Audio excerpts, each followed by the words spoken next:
In my family, we're big fans of the TV show Gudetama. We just love it, watched it more than once. My kids have watched it even more than I watched it. So when I saw that there was a game based on that TV show, or in any case with art inspired by that TV show, I knew that I had to play it, and I knew I had to play it with my family. And it doesn't hurt that it is indeed a super simple trick-taking game, extremely simple again, possibly too simple for most gamers, but as a light family entertainment for your very casual or non-gaming friends or relatives that are visiting, this could be an option. And so, for example, we were on a family vacation, so I brought this game with us, and it's great because this is all you need, really. That's makes it very portable. And so we just kept playing Gudetama on vacation. We were in the Chattanooga area, really fun vacation. And again, a light filler with us, it doesn't hurt. So you have this deck of cards with numbers between 1 and 14 and little dots there indicating how common the card is. And you have the adorable art of Gudetama doing his silly and lazy and sort of philosophically zen thing, which he does, with this unexpected burst of activity with the card with value 1.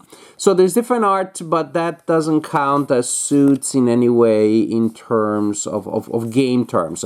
All that matters in game terms are the numbers, and then there are two cards that are special, the one with value 14 and the one with value 1. Other than that, it's all the same.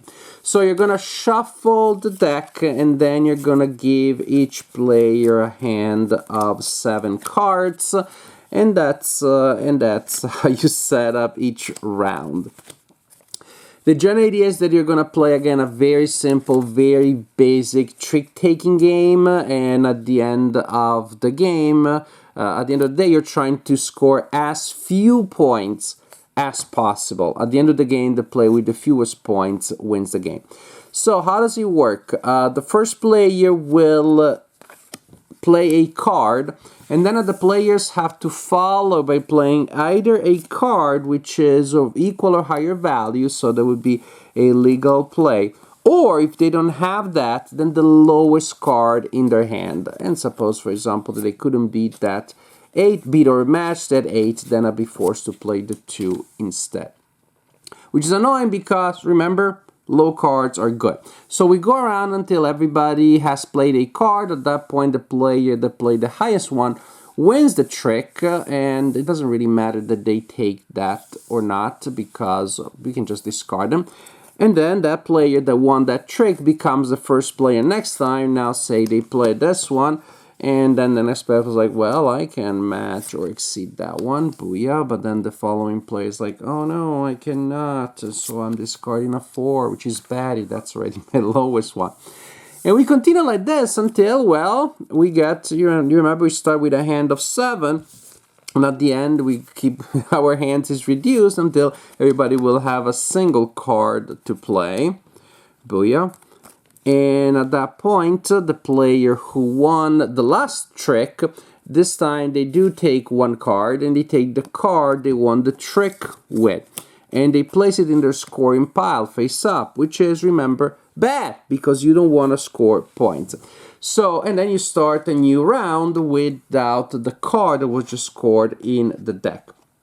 So, you continue playing like this round after round until a player has scored 21 points or more in their scoring pile. That triggers the end of the game, and when that happens, so then the player with the fewest points in their scoring pile wins the game. I was telling you about 2 special cards that are there.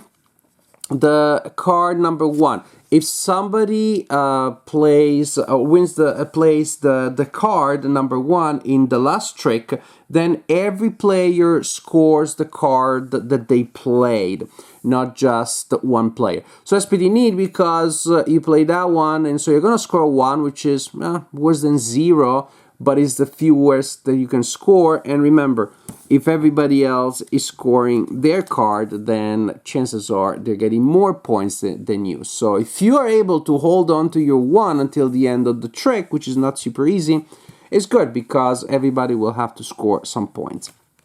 If you win with a 14, which is very easy because it is the highest card that there is, well, you win the trick, but then the little reminder there is that you choose another person to lead the next trick. So there's a bit of a balancing act there, a balancing element there, because you're winning the trick. So you didn't have to say discard your lowest card, but also you don't get to go first, and so it's not too powerful. So those are the two special cards. In general, and those are the only two special effects that there are. So as you can imagine, this game is indeed super simple. To the point, of course, you may wonder if there is much of a game in it at all, and there might or might not in terms of decisions. Because when you see your initial hand, if you see that you have a lot of high cards and a lot of low cards and not much in between, well, you know, that's a good hand, because you're gonna win a lot of the tricks, and when you don't win, at least you're discarding some lower cards, and then, you know, staying with more lower cards available for you. What is really tricky in this trick-taking game is those intermediate cards between 6 and 9, and you really don't want to be stuck with one of them at the end of the trick, of the round, because then you're gonna win. Because everybody plays their 2 or their 3 and you play your 7, and you're gonna win the trick and have a 7 in your pile. And so you're gonna try to maneuver there, and basically you're always trying to discard the highest of those intermediate cards that you can. And what that means exactly changes a little bit, and that's what makes the game again change a little bit.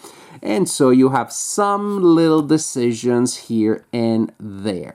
Again, sometimes you'll feel that the game plays itself based on the cards that are given out. And again, if the game lasted any longer, I would say no, then that's a horrible, deadly flaw in a game. But this is not a 2-hour heavy Euro game. Again, it is a game that after visiting the Chattanooga area all day, we came home, we were tired, we had dinner, and after dinner we had just enough energy to play a game that was this simple, this silly, and honest, again, with this completely adorable art, which was part of the draw toward the game for me to start with.